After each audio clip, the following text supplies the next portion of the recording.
guys, welcome to my YouTube channel. So for this video, ito yung aking lifestyle everyday as a wife. Okay, na syempre pag wife ka, nasa kusina ka to prepare ng food sa asawa. And then, yan, so for now, dahil yung husband ko ay wala, umalis siya, which is pumasok siya sa trabaho, which is sa ministry namin. Then now, dahil ako mag-isa lang, nakatapos ko nga lang maglinis, as you can see. Tapos na ako maglinis dyan, yung halaman dyan. Okay. So natapos na tayo. Din ang gagawin ko dahil hindi pa ako nag-breakfast. Hindi pa ako nag-breakfast, then ang gagawin ko, nagsaing na lang ako. Then, well, habang pinapaano ko yung, pinain-in ko yung kanin, magagawa tayo ng salad ampalaya. Kasi, itong salad na ampalaya, one of my favorites. Yan, kasi, ano talaga, ito yung pinaka-favorito kong ampalaya. Okay? Kaya, sabi niya, kasi ako dati, hindi naman ako mahilig sa ampalaya.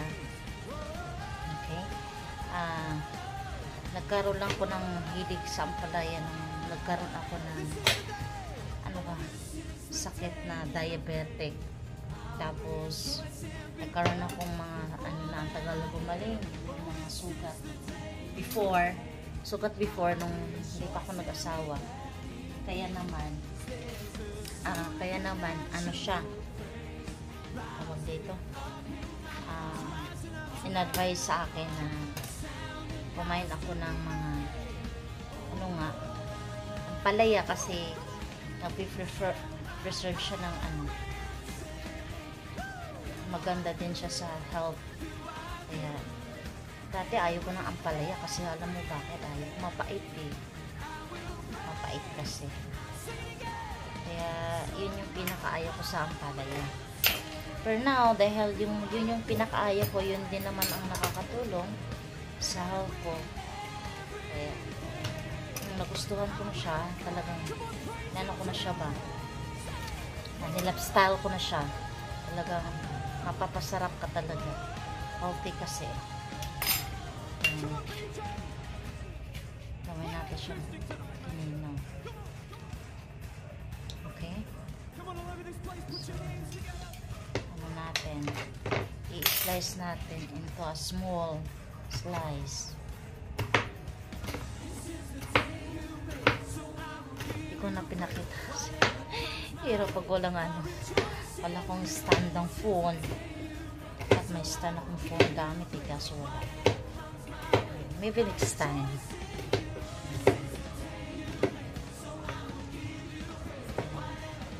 Ganito lang yung smalls ng ampalaya.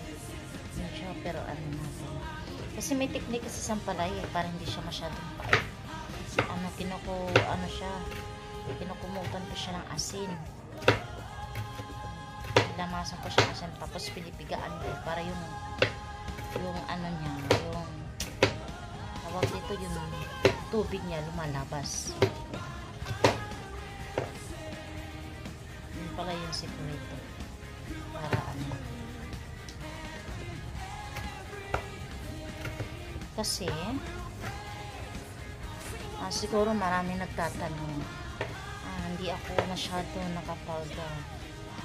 focus to upload yan sa daily life ko kasi masyado akong busy for now dahil may time tayo. So nakapagkuha tayo ng panahon para mag-shoot ng mag-vlog.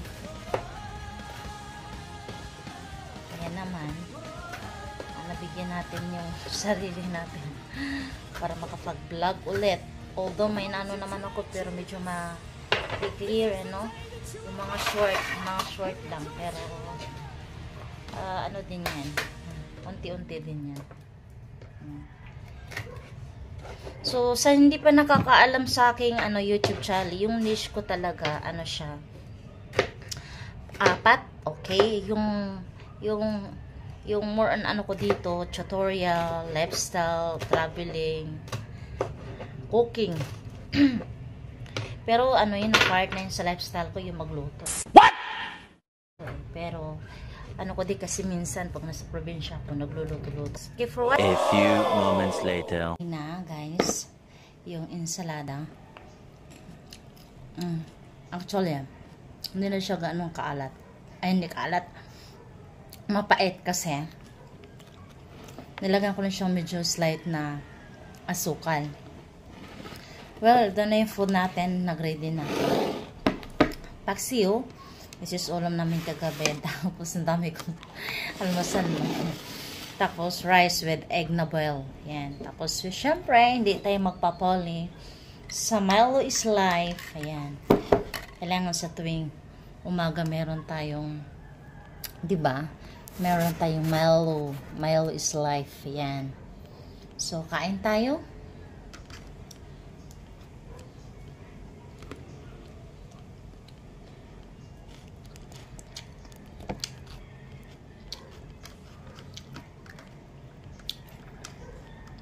Nag-iisa lang sa bahay, wala akong makakausap.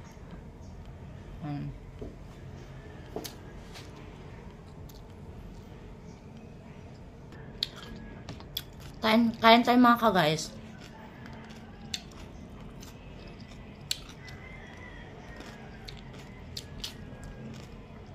Yun talaga magiging routine ko everyday.